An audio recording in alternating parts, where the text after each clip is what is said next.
Okay, magandang araw po sa inyong lahat mga kaibigan. Anuman oras kayo inaabot nitong ating Marraro at Your Service live streaming.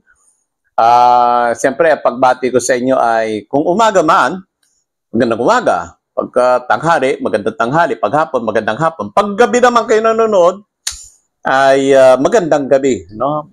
Sana abutan kayo siyempre, magandang buhay, ligtas sa lahat ng sakuna, at higit sa lahat ay wala tayong problema. No? Pero hindi pa rin maiwasan. Marami talaga tayong problema talaga lagi. Ano? Pero anyway, pagkagayon man, lagi tayong magtiwala sa Panginoon. No? Okay, sa lahat po ng ating mga suking taga-subaybay, muli po, no, meron tayong tatalakayin dito na natalakay na rin, nabitin tayo doon sa AICS, di ba? Yung Assistance to Individual in Crisis, ito yung programa ng DSWD. At ngayon, ay ito naman, isa na namang programa ng DSWD ang ating tatalakayin sapagkat ito ay pilot project dito sa Occidental Mindoro. Magandang hapon nga pala, magandang araw, magandang sa mga taga-Occidental Mindoro, especially San Jose, at dito sa Mamburao, magandang kumusta kayo? Mayor Lintria, good morning. Ayan. Magandang araw. Ayan. Kumusta ka daw? Sabi ni Vice Mayor June Montales. Ayan. Nangangamoy ng eleksyon dyan sa inyo, Okay. At saka pala paalala. Oo, mag-ingat-ingat po tayo sa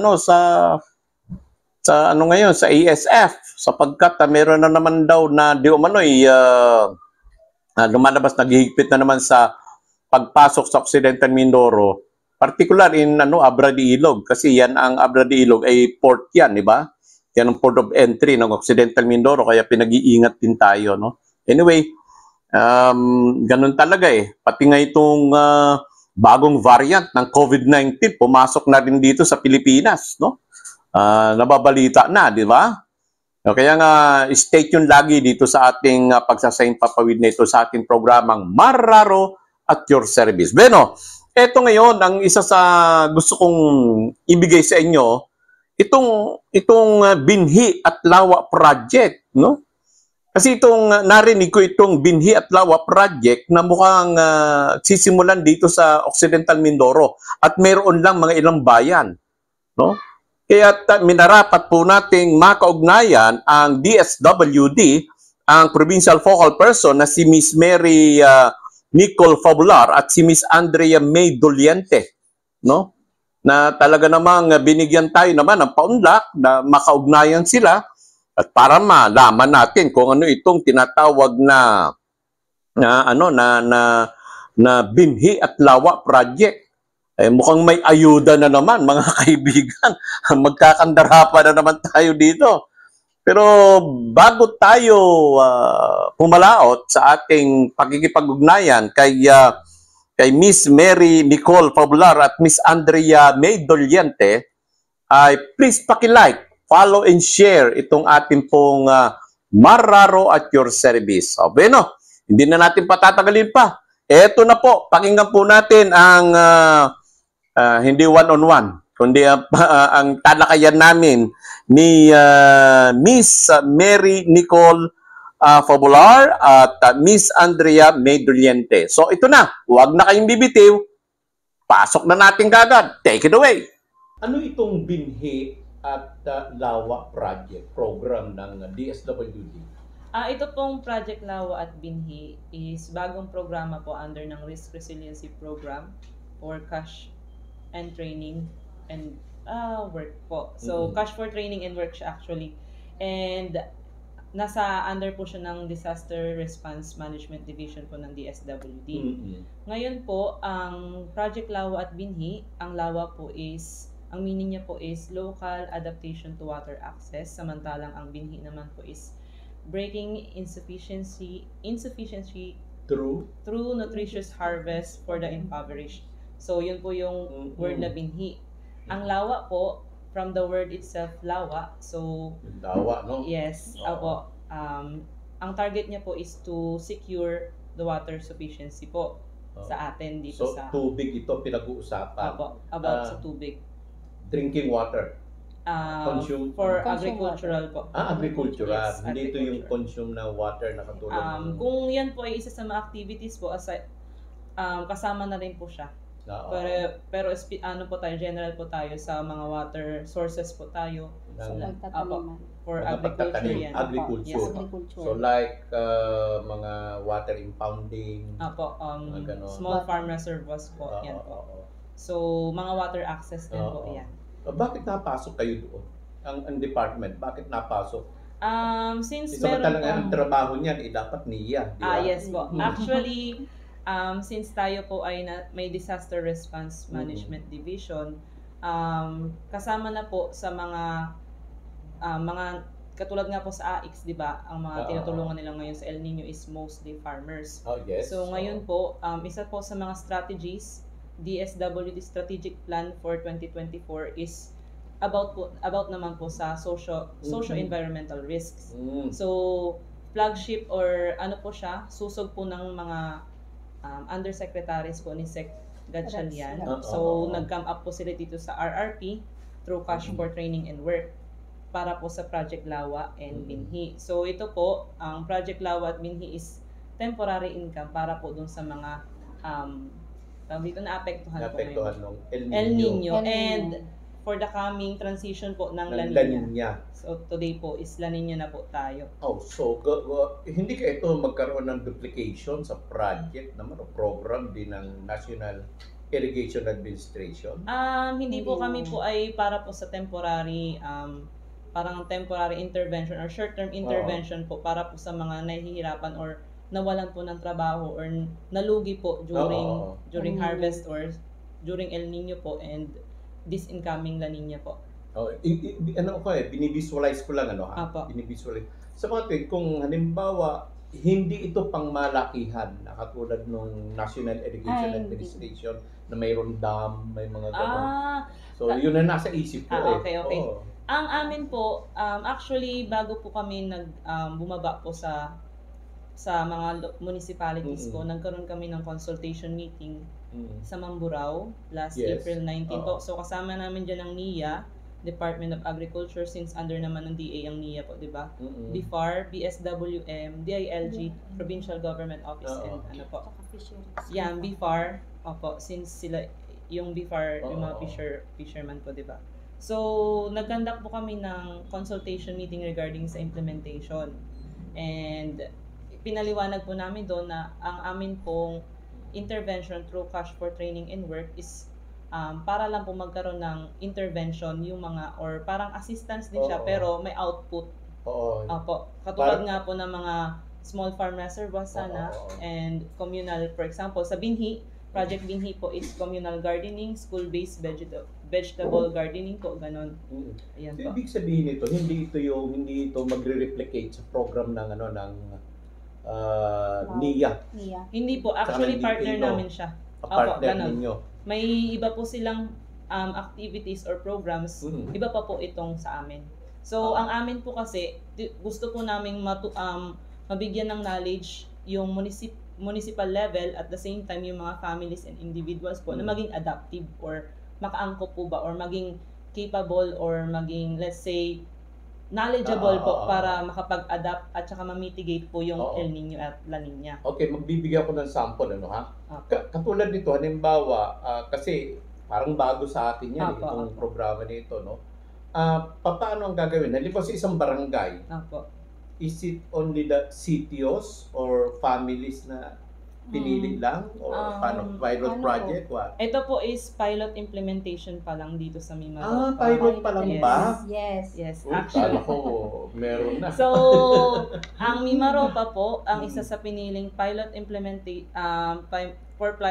implementation. Actually, sa ibang regions po nagtutuloy-tuloy na siya, ongoing na siya. So, dito po ay ipapilot po siya. Actually, parang last year or something po. Ibig sabihin nahuli ang... Hindi po, Hindi naman. hindi naman po. Nag-base po sila sa DOST Pag-asa Outlook. Oo. So ngayon po, last December 2023, nakita po sa data natin Mm-mm. na ang Occidental kasama na ang Palawan At at humabol po yung Oriental Mm-mm. na ano nga po, sobra na pong affected ng El Nino, El Nino. Oo. ng climate change. Ay, totoo naman yan. Yes. Kasi base sa mga Opo. report din natin, Opo. na nakikita natin, yung mga So, data. ayun nga po, bumaba po itong programa po ng RRP na Project Lawa at Binhi dito po sa Mimaropa at napili nga po ang 3 probinsya. Anong mga probinsya yun? Palawan po, Oriental Mindoro, and Occidental Mindoro. So sa Palawan, meron po silang 7 munisipyo ngayon, nakasabayan po namin. And Occidental Mindoro po is 6. Ano itong 6 na ito? Yes po. So Abra de Ilog, Looc, Paluan, Santa Cruz, Rizal, at San Jose for now po. For now, Yes. ibig sabihin niya kasi pilot no? Yes po. And rest assured po na itong programa is continuing po dito sa Occidental Mindoro. Okay, so ilan ang ilang recipient or isang beneficiaries bawat bayan? Yan, Kasi meron katulad ng AX, meron yung mga, di ba, o 10,000 beneficiaries lang. For example, dito yan, since tayo po ay nasa Ayan. pilot implementation, Oo. 612 pa lang po Ha? na beneficiaries. Bawat- Partner beneficiaries. Bawat bayan. No, Ha? per province Buong po. province. So, buong province na yun. Yes. Sa mga tuwid, yung 600 plus na yon, hatiin doon sa sa 6 na bayan. Yes po. So, ang Santa Cruz, ang 5 pong munisipyo maliban sa San Jose ay 100 beneficiaries. Oo. At ang San Jose naman po ay 112. So, hindi individual, families. Yes po, 1 per family. So, One yes. per family, parang 4 piece. Parang mga ganun, Po, Per pero house. cash for Per training and work Cash naman for po. O sige, bago tayo pumunta dyan sa cast and training, kasi Apo. medyo madugo Malalim. yan malalim yan at Di yan na ba? naman sisimula. Ito yan, bakit siya meron, bakit kami wala? Yun, di ba? Ganun naman. Pero bago Yes. tayo pumunta yan, so, bakit magkakaroon ng cash assistance, cash for work? Ibig sabihin, magtatrabaho itong 612. 612 ba talaga? Po, 612 po. So, i-divide natin. Teka muna, iwanagin natin. Divide nga natin sa ano yan? Tagwa 100 po sila. Maliban na Sa 6 kasi, no? 6 Apo. So, 5 munisipyo maliban sa San Jose. Bakit San Jose? Maliban sa San Jose. Kasi 12. Wow, 100. Mas marami pong naapektuhan base po sa report ng mga MAU. 112 sa... 112 po. So, ang nagbaba po ng numbers nito per divided na po sa per munis po nito is ang central office. Ibig sabihin, meron nang nakalagay ng pangalan. Wala pa po. Wala pa. Numbers lang. Numbers lang yun. Yes.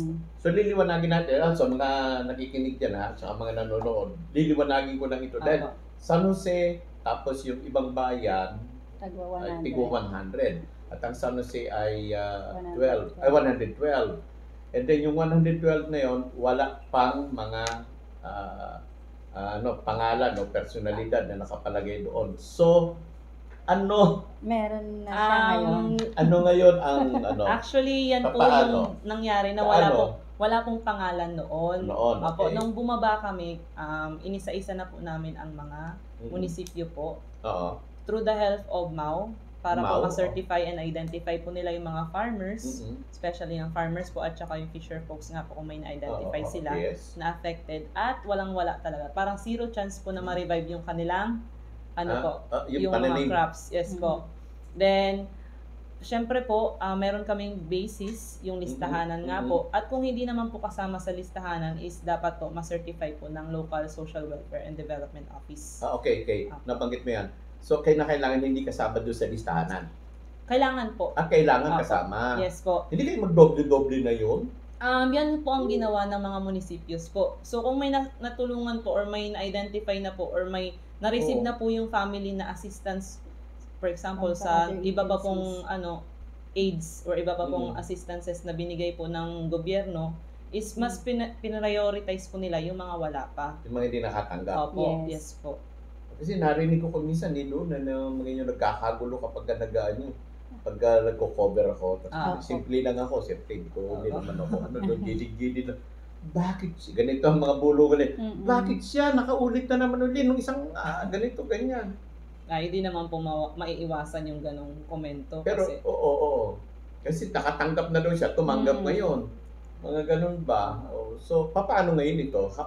Yung nag-ano po kami, kasi syempre, di ba, nagbigay na po ng mga names. So, nagkanda kami ng General Assembly dun sa mga na-identify na beneficiary. So, inassure namin talaga na sila po yung mga kabilang dun sa amin na 100 at 112 na po, Oo. na hindi pa nakatanggap any agencies. So, Okay. na-certify na siya na DAFAC na rin. Oo. Meron pang hindi nakakandak po ng DAFAC. So, tomorrow po yun. Oo. Opo. Magkasama po kami sa La Corba. Oo. Bali, 2 barangay po yun sa La Corba na na-identify nila. Bagong Sikat and La Corba na. Yun po.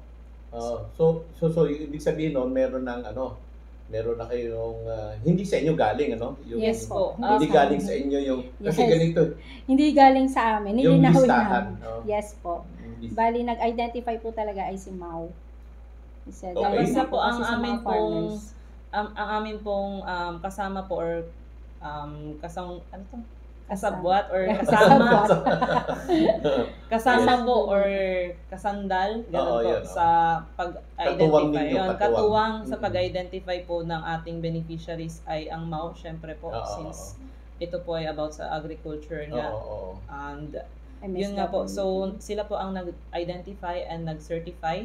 Oo. Then, pina-validate po namin sa MSWD. So, nagkolekta po ng data ang MAU Mhm. and pinapunta po namin yung raw data sa sa MSWD.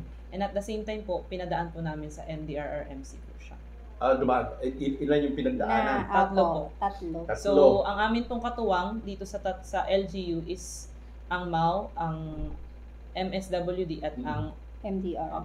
Oh, MDR. Okay, so tayo doon kasi medyo clear ito, no? So wala tayo ditong mga duda-duda na, no? Dahil Yes. tatlo pala yung Opo, pinagdaanan. need po mag-concur ng tatlong Yes, so, agencies so totoo para yan. po masala kasi ayun nga po ang amin naman is pag magkakaroon ng issues naman binabalik naman sa balik nyo to but may ganitong tao dito na nabanggit hindi Okay. naman ganyan. Oo. So Actually, yun po dumadaan naman siya. Yung mga master list talaga, pag pinapasok po sa amin, sine-check po namin, dino-double check kung walang 18 years old pababa. Pag meron naman po, ibabalik uli namin sa kanila. Yan kasama po sa Meron requirements kasi. namin is 18 years old 18 years old pataas. Pataas, okay. At dapat po is capable of work. Hindi Oo. naman tayo dito parang nang discriminate pero dapat po yung may capability mag-work. Siyempre naman, oo. Tapos Hindi discrimination Yes, yun. Hindi yes, wala yes. ka lang Opo. di ba? Maawa ka doon sa hindi makakagawa, makakatrabaho. Yung hindi nagtatrabaho, malaki ang katawan. Yun, pwedeng discrimination doon. Malaki ang katawan, tapos hindi nagtatrabaho, gusto na ng ayuda. Di ba? Yes. Oo. Okay, so ibig sabihin no, kailangan 18 years old pataas. Yes po. Capable of Work. gumawa ng Opo. trabaho. Yes po. Yes, yun eh. Kasi kanina cash for work liliwanagin Work natin. and Opo. training. Wala ba yung pangalan ko doon nakalagay? Ay, wala pa. Wala pa. Actually, yun nga po, iklaro na po namin. Ang negative list or hindi po pwedeng makapasok dyan is yung mga government employees na, Buti na syempre. lang hindi ako government employee. Okay. Hindi farmer. Farmer ka ba, sir? Farmer ako, raro eh. Oh, Raro. Oo. Okay. So ito na tayo ha. So papasok tayo ngayon doon sa cash for work kasi may cash for For work training and work po. for training. Papaano halimbawa ako yung nakalagay sa listahan. Ano ang gagawin ko? Sa amin po, Kung ako yung nasa listahan, kunyari okay ako po. nakalista para maintindihan po natin. yung partner beneficiary po kasi ang tawag namin sa magiging beneficiaries. Okay. Since kasama po namin siya para po makagawa ng output. So ang Okay. amin pong partner beneficiary tulad nyo po Sir Mar, kailangan nyo po magkaroon ng valid ID Oo. at naka-DAFAC form po yung Oo. inyong Ano yung dapat? Ito po yung form po para sa mga disaster affected na okay. na individuals or families po. So template siya, mag-fill up po doon with thumb mark pa siya. So actually naka-green po yan mostly yung template mo na yan. Then valid IDs lang naman po. So yun lang naman po yung kailangan pa ng amin po mga partner beneficiaries. At syempre po since kayo ay partner beneficiary namin at ang daily attendance niyo po is sa trabaho at sa training is daily wage niyo na rin po. So you have to attend every training. Every training and every day po lang. Ilan, siyempre parang OJT, parang work immersion. Apo. Meron kang tinatawag na 80 hours to comply, like the TUPAD project, Yes, program, parang ganun, di ba? Apo. Parang halos ganun din yan. Yes, Yun, po. yun ang nakikita ko, parang TUPAD, Apo. parang, kasi work emission, no? Apo. So, ilan ang dapat na mabunok ko para ako ay maka-avail ng tinatawag nating cash for work assistance? Okay po. So, cash for training and work po is 20 days. Yan. 20 days lang? Apo, Yes 20 po. days lang po at ang daily minimum wage natin is regional wage, Provincial. regional. Oo. So, 395 po siya. Aha. So, times 20 is nasa Mhm. around 7,900. 8 hours lang, ano? Opo, 8 hours lang po 8 tayo hours. every day. And pag-attend pa lang po ng first to third day ng training natin, since 15 days po kasi yung trabaho, sir. 15 days po yung trabaho. 5 days po doon ang training. So, yung first 3 days po natin is capability capacity building po siya. Oo. So, learning and development po, ito yung about magpapa-conduct po kami ng training about sa disaster risk reduction management, about sa climate change. Oo. Katuwang po namin dito ang mga MDRs po ng bawat munisipyo. Oo. At sunod po nun is 15 yung days. pagkandak na po ng 5 araw na 15 days. 15 days na training. O, parang yung hindi ako nagkakamali yung nangyari sa Oriental. Na, No? May nangyari sa Oriental, it's the oil spill, the previous, no? So, ang governor doon nag-implement together with the DNR. Apo. DSWD, I think. Apo, meron din po. Nagsagawa sila ng work, cash for work din. So, yung mga tao na kasama doon, they work, hindi ko alam kung ilang araw yun, no? But sabi, for 1 month yata yun, mga ganun. Mhm. Nalilinisin naman yung Yes po. oil, Yung ang oil, ganun. Yep. So, ibabalik ko dito, yung trabaho ba na gagawin ko, halimbawa, di ako yun, ako Apo. example, ano yung gagawin ko? Aside from that na nagkaroon ako ng 5 days Apo. orientation. So, kaya, di ba po, naalala niyo ang Project Lawa at Binhi? Lawa, pag sinabing Lawa, water, at Binhi naman po about sa grains, Yes. about food security. So, ngayon, kapag po ikaw ay na-identify or naibilang po, or gusto nyo magtrabaho sa Lawa, kasi po, 2 batches po yan, hahatiin, Oo. let's say 100 po na partner beneficiaries, yung 50 po doon for Binhi, at yung 50 po doon Sa ay Lawa. for Lawa. Sa Lawa. So, dalawang batch po siya or dalawang Oo. group siya at simultaneous po yung paggawa nun. Oo. Okay po. So, ngayon, kapag nasa Lawa po kayo, ang mga example po ng pwede pong trabahuhin base po sa nakita or na-assess po ng LGUs through project proposal po nila, paggagawa po ng small farm reservoir, pagre-rehabilitate po ng mga water access or Oo. waterways po, at other infrastructures related po sa mga water accesses or water harvesting po. So, parang yan, parang hindi ko maintindihan ngayon yan dahil baka gawin nila yan, pagwalisin lang nila yan. Ay, hindi actually, po. yan po kaya po kami, per munisipyo po, naggawa din po kami, or bumuo po kami ng technical working group. So, kasama po sa technical working group po namin ay yung MAU nga po, MS at MDR po. So, kasama rin po doon yung iba pa pong mga departments po ng LGUs. Po, may ganun po. And okay. yes po. So, other stakeholders po natin. And katuwang din po namin yung mga barangay. Oo. Po. Let's say po, ang isa pong location po namin sa Santa Cruz po, sa Sitio Sitio Kalimintao, Alacaak, Barangay Alacaak po. So, IP community po siya. So, ang katuwang po namin ng LGU dyan is yung barangay. Kasama po yung tribal chieftain po ng mga IPs po. So, pagdating po sa pagmamonitor, maghingi po kami ng tulong pagdating sa LGU at saka sa barangay po. Ano gagawin nila ron? Yan po, meron po kasi tayong timeline po ng atin pong mga gagawin per day or for 5 days. Naka-project po siya dun sa project proposal natin. Let's say 3 days po is clearing of irrigation canals from ganito, ganyan. Ganun po. So, ngayon po, base po sa amin pong nakita sa mga project proposals, yung 6 na munisipyo po yan ay puro rehabilitation po pagdating sa mga waterways. Ayun. So, malinaw, no? Malinaw mga kaibigan. So, yung tinatawag na itong binhi pala ay isang isang cash forward na magkakaroon tayo ng ng trabaho rin. Opo. Na dapat yung kasi kumbaga hindi rin magre-replicate sa programa o magiging ng NIA kasi iba yung Opo, iba kanyang po ang approach. nila.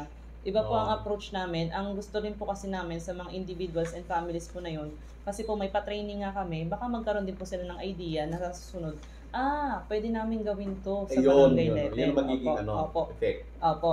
Tapos, yun po yung sa Project Lawa, yung pinag-usapan Oo. natin kanina. Oo. Sa binhi naman po, yung mga communal gardening po. So, balik tayo dun sa sitio Kalumintaw po. Oo. So, ang amin po dong binhi is school-based vegetable garden. Yan ba yun yung pagkapareho ba yan yung taniman sa bakuran o parang iba po may siya. idea? Meron kasi siya sa Sa Siyempre, Mau, di ba? meron ganyan sa Mau. Diba, yung, So, iba po ito. Kailangan po itong mabantayan po. May sustainability, pa po kami dito. ganun din naman yung sa Yes po. So, kami naman po, pagkatapos po ng CFW or yung Cash for Work, meron pa po kaming 2 days na sustainability training. Oo. Hihingi po kami ng tulong mula po sa mga eksperto pagdating po sa product development, Oo. pagdating din po sa mga paano po masustain yung garden. Yes, oo. Bubuo din po kami ng mga organizational group or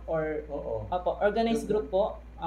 Baka kung school po yung pinagbasehan po namin ng garden, palagay po namin PTA po ang aming magiging dito. Mga group. parent Opo. teachers. Oo. Magpapasa din po kami or isusulong po namin yung mga barangay or yung LGU po na magpasa po ng ordinance na mapangalagaan po yung magiging project po.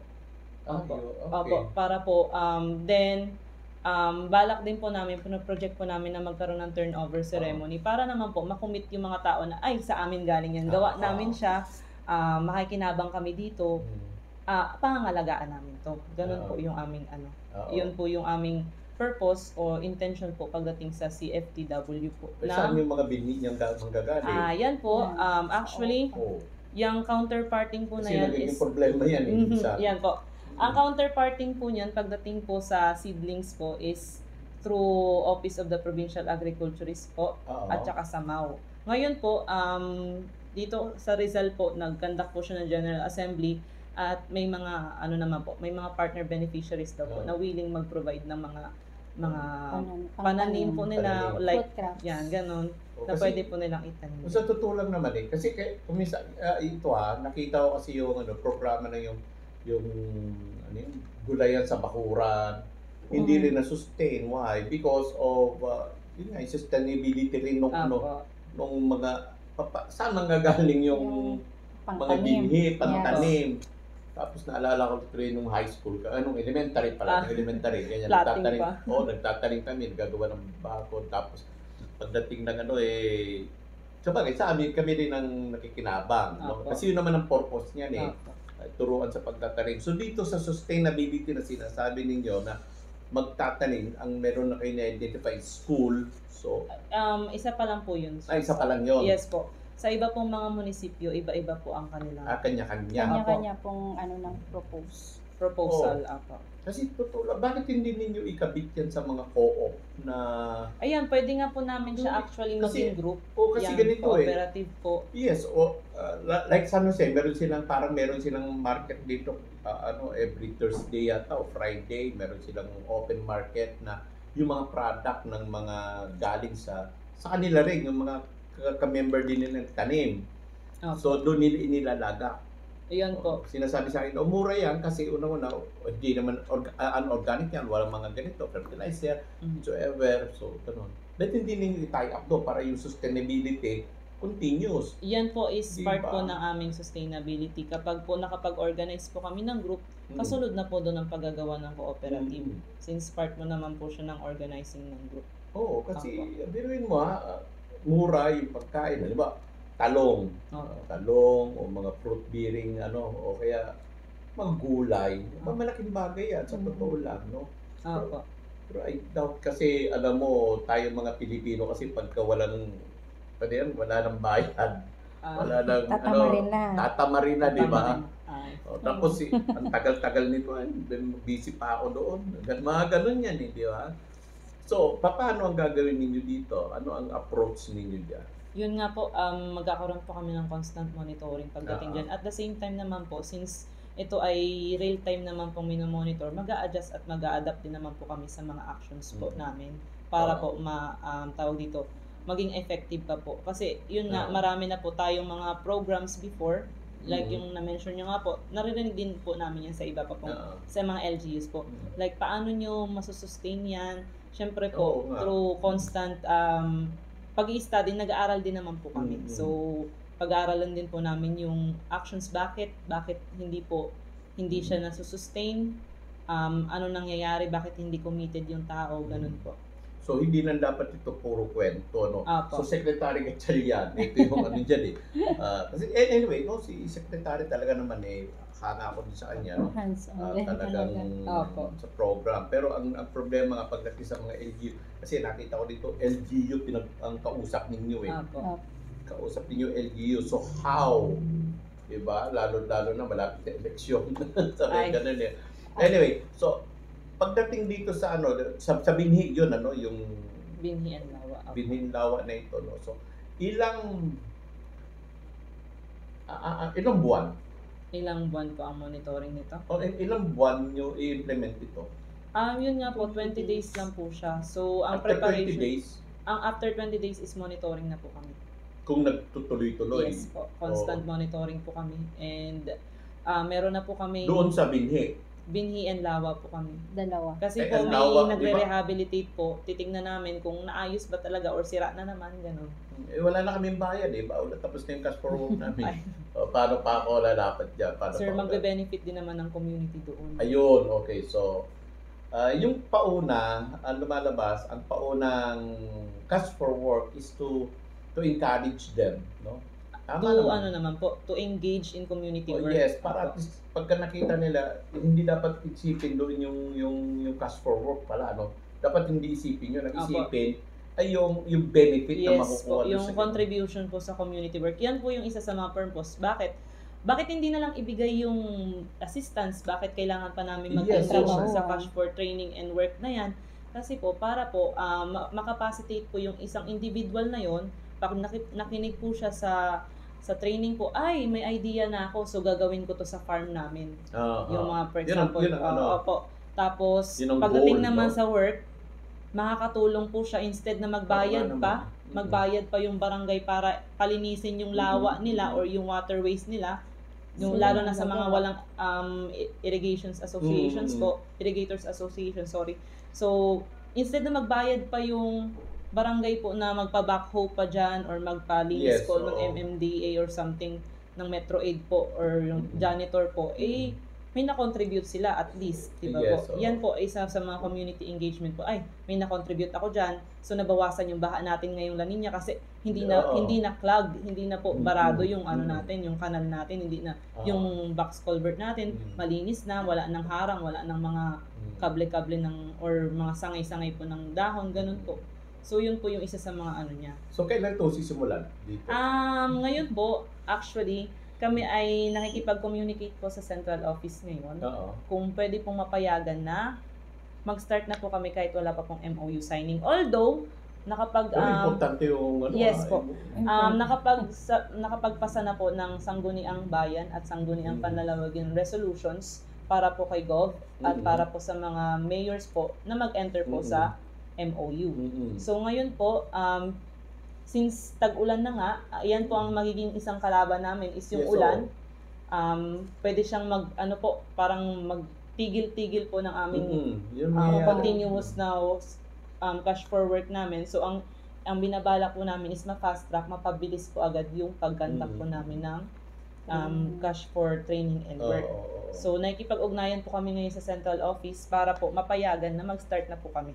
So probably this first or second week po ng June, makapag-start na po kami sa iba't ibang munisipyo. Kasama ko po si Miss Andrea po para po mag-simultaneous conduct po kami. So sa anim, no? Yes. So kung ako po nasa San Jose, siya po nasa Rizal, ako po nasa Paluan, siya po Santa Cruz. Ganun Look, ganun po. Ganun po. May kasama Look? Yes, po. Look May po. loob. Ako yung sa loob, siya sa akin. Kaya naman po yun. Sa bagay, So, anyway, masarap din Opo. yan. Masarap na trabaho yan. Pero nakakapunta ka saan-saan, di ba? Okay, so, ano na lang ito, no? So, doon sa inaasahan ninyo na as soon as possible time, magsimula itong Opo. project na ito. So, wala itong katapusan, di ba? Nabanggit ko kanina. After ng program, diretso kasi May monitoring po monitoring kami kayo. for sustainability po. no, sa sustainability. Opo. So, sa inyo po ang pagkakataon ngayon, ma'am. So, yung kung ano yung nais pa ninyong ipanawagan sa kanila dahil at least nasagot na natin yung ano yung ang akin lang pong panawagan is makipag-cooperate po sa amin. And inaasahan po namin yung mainit na pagtanggap ngayong tag-ulan. Opo, alam Kaso na. work ka pera eh. Hindi, alam naman po namin busy ang mga LGUs. At ngayon po, so far, wala pa naman po nare-receive ng mga issues. Despite po na busy yung mga LGUs natin, kami po ay nagpapasalamat na sila po ay entertaining pa sa amin. So wala pa naman po kaming issue so far, maliban sa tag-ulan po ngayon. Siyempre kunyari, entertain lang kayo mga Hindi. may ganun yun. Sobrang Okay. nagpapasalamat din po kami kasi syempre yung mga LGUs partners po namin sa lalo na rin sa mga sa heads po sa taas, sa PSWD, PDRR, Ayan po sa provincial level. provincial level, yung support din po dun sa Project Lawa at Binhi. Ayun. So, ayun lang naman po. So, Hopefully, magtagumpay. Hindi. Actually, ano eh, kasi ang dami ngayong programa ang DSWD. Apo, actually may incoming kami na hindi pa lang po malaman kung ilan yung beneficiaries, pero binigyan na po kami ng projection na magkakaroon na po ng second batch. So baka probably habang itong binhi at saka Apo, so habang nag-sustainability po siguro kami or nag-monitor po kami ng products po nitong binhi at lang lawa, yung effect po ng lawa at saka ng binhi, ay may minomonitor or may ini-implement po kaming panibago. So, hopefully, madagdagan po ang ating beneficiary to, so more than 600 sana. Okay, biro mo yung 600 niya, sila lang nakikinabang. Sabi, yun ang lalabas yan eh. Bakit sila lang nakinabang, bakit kami hindi? O at least ipaniwanag na sa inyo nung una, ha? Ipaniwanag na nung una kung ano ang proseso niya. 3 stages yun eh, na pinagdaanan. Opo. So, paano ka makakalusot doon? Kaya kung hindi, kasi tayo mga Pilipino, pag nagsabi ngayon, bakit siya? Bakit ako wala? So, Bakit ako wala? Yun eh, di ba? Hindi talaga po may iwasan yan, lalo na pagdating sa pera. Swerte naman yan, bakit ako wala pa? Ganun, di ba? So, sige. At hopefully, no, hoping for this program na Yes, so Yan po, hoping po para po mas marami pong programang bumaba sa Oxymin. Kasi ito pong pilot implementation nito magde-determine kung tayo po ay willing na tumanggap ng RRP, Cash for Training. Imagine, nakalagay lang dito 300 na mga cities and municipalities. Or overall sa buong Pilipinas yun. Yes po. Mapalad na tayo dahil nasama tayo. Yes, super palad po talaga. Oo. Kasi sa Mimaropa, tatlong province lang ngayon sa province. Imagine. Tapos 58 provinces kasama tayo. Anyway, sige. At thank you kay sa ating mga DSWD Provincial Focal Person, kay Miss Mary Nicole Popular, kay Miss Andrea May Doliente. Thank you sa inyong dalawa. Thank you. Maraming salamat. At napaundakan niyo ako dito sa ang hirap ito. Kayo lang ang makakasagot nito. Anyway, thank you again. Thank you. Maraming salamat. At please, kung meron kayong comment, meron kayong tanong, ilagay lang po ninyo sa ating comment section. At ipapaabot natin sa dalawang ito. At hindi tayo magtataguan ito kapag tinanong ninyo. Andito lang naman po kami sa SWAT office. Alam ko na kung pag nawala kami, nasa training na po. Baka nasa field po kami, hanapin nyo na. Okay, sige. Okay, bueno mga kaibigan, yan po ang kabuuang pakikipag-ugnayan natin. Narinig naman ninyo kung paano kami namin pinag-usapan yung tungkol dyan sa binhi at lawa. Ibig sabihin pala ng binhi at lawa, ito ay isang programa ng DSWD, ito may kaugnayan para dito sa tulong, tulong sa napakaganda ng programa. Hariwan naman ito magtuloy-tuloy dito sa atin, dito sa bayan po ng San Jose. Talaga naman pala pag San Jose ang pinag-usapan, malaki talaga ang bilang na binibigay dahil populated nga itong bayan po ng San Jose. Anyway, sa lahat po ng first batch nitong makakasasailalim sa Binhi at Lawa Project, ay good luck and congratulations siyempre dahil ito ay makatutulong ng malaki sa inyo. Okay, bueno, muli po ang inyong abang lingkod ay nagpapasalamat sa inyong walang sawang pagsubaybay dito po sa ating Marraro at Your Service at dito sa pagkikinig at panonood ninyo sa simulcast.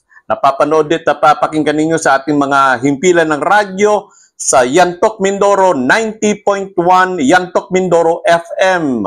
Magandang araw po sa inyo. Muli, ito ang inyong manlingkod, Marraro po at Your Service na nag-iiwan po sa inyo ng mga katagang Vox Populi, Vox Dei. Ang tinig ng tao ay tinig ng Diyos. Hanggang sa muli.